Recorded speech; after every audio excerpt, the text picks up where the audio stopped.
Hello दोस्तों, welcome back to your favourite channel forex blaster. मैं हूं आपका होस्ट अभी। ओके जी, सबसे पहले बात कर लेते हैं जी।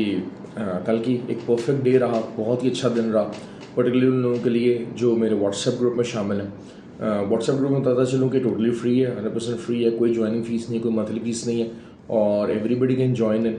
सिर्फ आपको ऑक्टा एफएक्स या एक्सनेक्स में जो डिस्क्रिप्शन में लिंक दिए मैं उससे हमारे आईबी के साथ ज़रिए ज्वाइन करना पड़ेगा। उसके अलावा उसकी कोई शर्त नहीं है। उसमें ना सिर्फ सिग्नल्स होंगे बल्कि you will get to know the learning कि जी क्या चीज़ हो रही है मार्केटिंग अंदर, क्या एनालाइज कर रहे हैं, कौन सा फंडामेंटल डाटा जो है किस तरीके से फॉर्म कर रहा है और क्या पोजीशन बाइंग की या सेलिंग की और डिफरेंट टीएस, सब चीज़ उसमें जो है वो डिस्कस की जाती है। Basically it's a community based group जिसमें आपको सवाल भी और सारा नॉलेज शेयर करने का मौका मिलता है, ना कि सिर्फ एक नॉर्मल सिंगल ग्रुप है। तो एवरीबडी इज़ इनवाइटेड कि आप जो है वो नीचे लिंक डिस्क्रिप्शन मौजूद है, व्हाट्सएप नंबर भी नीचे डिस्क्रिप्शन मौजूद है, तो आप उससे रब्ता कर सकते हैं और हमें ज्वाइन कर सकते हैं। उसकी बात कर लेते हैं कि जी कल मैंने जिस तरह कहा था 5 बजे से पहले 46-47 का एरिया मैंने बताया था कि जी यहाँ पर गोल्ड आएगा तो हम सेलिंग करेंगे। आपने भी जो है जिन्होंने मेरी वीडियो देखी यकीन उन्होंने भी वहीं से सेलिंग उठाई होगी और वो सेलिंग तकरीबन जो है वो 5:15 बजे तक, मैंने आपको कहा था कि 5:15 बजे तक इसको डाटा को क्लोज़ करना है। इसलिए मैं हमेशा, मेरी आदत यही है कि मैं यूएस सेशन से पहले जो मॉर्निंग की ट्रेड होती है उनको क्लोज मैं करवा देता हूँ। तो वही हुआ, 36 तक आया और वहाँ पर हमने प्रॉफिट अच्छा बुक किया। तकरीबन मोर और लेस 100 पिप्स तो जो है वो हर एक ने वहाँ पर बुक किए। उसके बाद जो डाटा आया, डाटा वॉज वेरी की। मैंने आपको कहा था कि जो डाटा आएगा उसके बाद देख के आगे की स्ट्रैटेजी प्लान करेंगे। तो डाटा जो था वो बेसिकली आया, उसने बता दिया कि जो सेकंड क्वार्टर में भी जो है वो काफ़ी ख़राब डाटा था और रिसेशन का और जो है वो इकॉनमी के जो है वो श्रिंक होने का जो है ना उसने अंदिया दिया।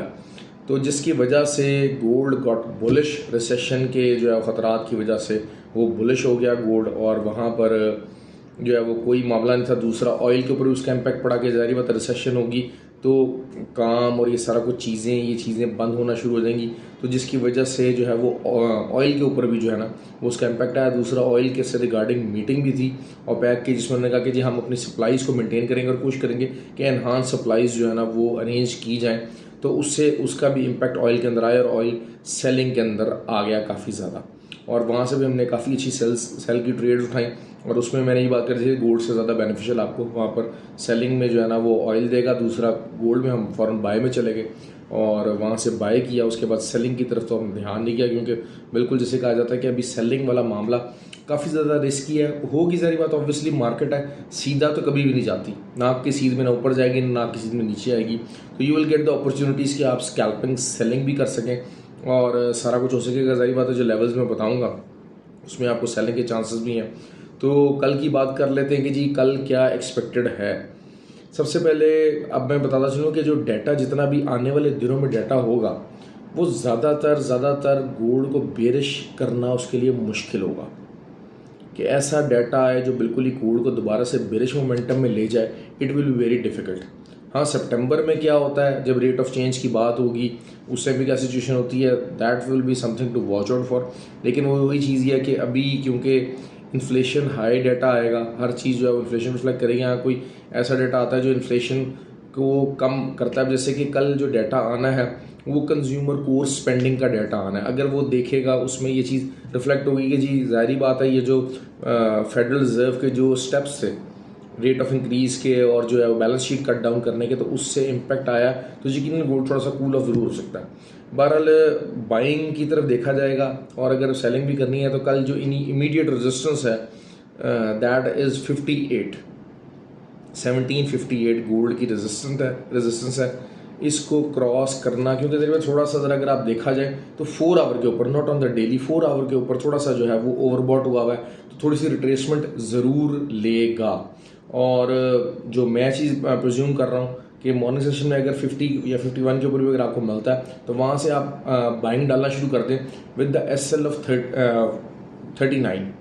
यहाँ से आप बाइंग डालना शुरू करते, जितना नीचे आता जाए। बहरहाल आइडियल जो प्राइम एरिया होगा अगर वहाँ पर आपको 45 के ऊपर मिल जाता है गोल्ड तो that will be a very good thing. आप उसको बाय डाल सकते हैं और बाय कहाँ तक जा सकती है 5 बजे से पहले at least 61 should be hour first target है। 45 से अगर आपको मौका मिलता है, 50 से मौका मिलता है तो 61 should be hour first target and 68 would be the second target. तो ये चीज़ सोचते हैं, लेकिन ये कि साइडवेज कल मामला रहने की उम्मीद है, तो आपको थोड़ा सा मॉर्निंग के अंदर स्कैल्पिंग की तरफ तवज्जो देना है। मार्केट की बहुत ज़्यादा तेज़ नहीं रहेगी, ये मैं बता दूं आपको बात कि अगर आप ये बात करते हैं, हाँ रात के टाइम पे जो डाटा आता है उसके बाद कोर्स पढ़ने का वो इन्फ्लेशन बेस्ड आएगा, तो फिर जो है वो उसमें तेज़ी भी आएगी। और जिस तरीके से weekend inflation is on the high, तो जो वीकेंड के ऊपर नॉर्मली एक पंप आता है आखिर के 1-2 घंटे के अंदर, जब लोग जो अपने इन्वेस्टर्स जो हैं वो उसको गोल्ड की सूरत में अपना वीकेंड के ऊपर फंड जो है वो सिक्योर करते हैं, ताकि कोई इन्फ्लेशनरी या कोई ऐसा कोई जंग और ये और सारा मामला ना हो जाए। क्योंकि अभी भी देखें, चाइना की तरफ से आज बयान भी एक बड़ा इंपॉर्टेंट आया है। चाइना ने जी रिगार्डिंग ताइवान एक बहुत हार्श और स्ट्रिक्ट किस्म की स्टेटमेंट दी है कि जी जो है वो ताइवान वाले मामले में और इस चीज़ में जो है वो इंटरनेशनल जो भी कोई इन्वॉल्व होगा तो उसको दूसरे तरीके से निपटा जाएगा। तो दैट इज़ ऑल्सो समथिंग कि जनाब जो है वो जो गोल्ड को बुलिश करेगा। तो ये चीज़ें देख के, इस सिनेरियो में देख के गोल्ड को ऑन द बुलिश साइड हम रख रहे। और ऑयल की बात कर लेते हैं। ऑयल रेंज बाउंड है। ऑयल की जो बेसिकली कल की जो सपोर्ट है, एक बहुत बड़ी सपोर्ट है, वो है 95.5 से लेके 96 तक की इस टाइम के ऊपर करंट जो सपोर्ट है। और आपको ऊपर से रेजिस्टेंस मिलेगी वो 97.6 की जो रेजिस्टेंस है वो एक बड़ी मेजर रेजिस्टेंस है, जिसको पार करना गोल्ड के लिए ऑयल के लिए काफ़ी मुश्किल होगा। तो आप उसके ऊपर के स्टॉप लॉस के साथ सेलिंग कर सकते हैं। अच्छी आपको सेलिंग मिलनी चाहिए, मिलती रहेगी। आज भी कम से कम हमने 300 पिप्स की जो है वो सेलिंग यहाँ से निकाली है। और जो हमारा TP1 था वो 96.2 था, और उसके बाद TP 96.4 था, और जो TP2 था दैट वाज 95.2। ऑल्दो के जो है 95.4 हमने टच किया, 95.2 जो है हम नहीं टच कर सके, लेकिन ये कि काफ़ी हमने अच्छा उसके ऊपर जो है वो किया। क्योंकि मैं आपको बताता चलूँ कि मेरा जो TP1 भी होता है वो भी कोशिश होती है कि 100+ पिप्स का हो। ये 30, 40, 50 पिप्स वाला मैं TP देता नहीं, रखता नहीं हूँ। तो एक प्रॉपर ट्रेडिंग के पॉइंट ऑफ व्यू से कम से कम 100 पिप्स का जो है वो TP तो ज़रूर होना चाहिए। तो ये है सिनेरियो। दूसरा यूरो के ऊपर, हाँ यूरो का बता दूँ, यूरो के ऊपर बाइंग की कॉल थी 1.013 से और बड़ी अच्छी जा रही है, और अभी तक वो हम उस बाइंग की कॉल में बैठे हुए हैं, कंटिन्यू है।